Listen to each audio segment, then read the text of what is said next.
size US 11, if you can tell. Yeah. So before I got them, I was worried about the sizing. I didn't know if they were going to fit or not. And so I didn't want to run the risk of getting a 10. It didn't come in half sizes. I couldn't get a 10 and a half. So I didn't want to run the risk of getting a 10 and then the shoe be too tight. You know what I'm saying? And then, because, even though you get a 10, it could have possibly ran big, and then you might have room in the shoe. You don't know, but I just went up a size. I went up to a size 11.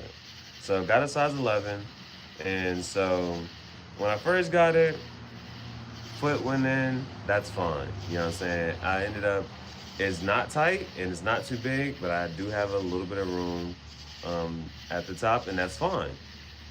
And so once I got it, so after fitting wasn't an issue. Now it's like starting to look at other parts of it, and I guess camera you can't really tell, but in person I can see, like, as far as like gluing or stuff like that. And you're not gonna be mad that you can see gluing, I guess. That's like aesthetics. But it's like, if I'm seeing gluing, how well is the shoe gonna be able to hold up and things? So sizing I'm okay with. If I'm sitting down, or standing up, we're good to go. No problems, no issues there. No problems, no issues. Walking, I walked a mile. Walk a mile in my shoes. I walked a mile that way, I walked a mile back. It's not both feet, and so that's why I'm not sure about this part. It was only, for me, it was only my right and heel along the Achilles heel part. This part was scraping the back of my heel, and it was just unbearable. The shoe is warm. I will say that the shoe is also warm. The shoe was also very warm. So the shoe reminded me of one. For some people, it may remind you of that. We most know this silhouette kind of sort of like for the Balenciaga thing. But it reminded me of two Yeezy models, and one being the Yeezy 450. And as you can tell, similarities, how the Yeezy 450s come up and how these come up as well. And that's just a different take on the bottom part of the shoe. And then when it comes to this fabric knit part, this part stops and this part extends. Now, at first when I was talking about wearing the shoes and whatnot, I like to show my shoes off. That doesn't happen with these, right? That doesn't happen with these anyway. So the fact that this covered that certain part of it up, and then kind of reverse to that shoe.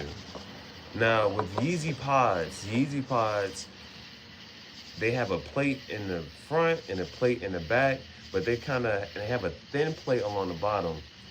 The Yeezy pods should have just went on and just covered the whole, you know what I'm saying, bottom part.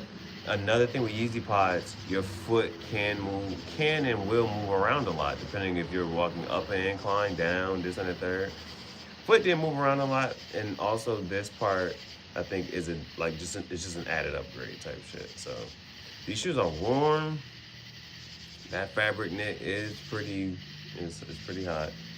Aesthetically, I was already rocking with it because of those things right there. I really enjoy like the Yeezy 450s, and the Yeezy Pops is a concept more so. The Yeezy Pops aren't comfortable. The only knock I have for real, I will say I felt like I had Ronald McDonald shoes on, but I didn't. I felt like that, but I was like, I know I don't. But my only issue and knock is this part on. It was just my right foot, so I'm not even sure if, like, over time with some, you know what I'm saying, more usage, more wear, can that just like ease up on that, or if I can just add just some type of buffer to help. But these are the Zara fabric knit shoe. I should have paid attention to my timing on that.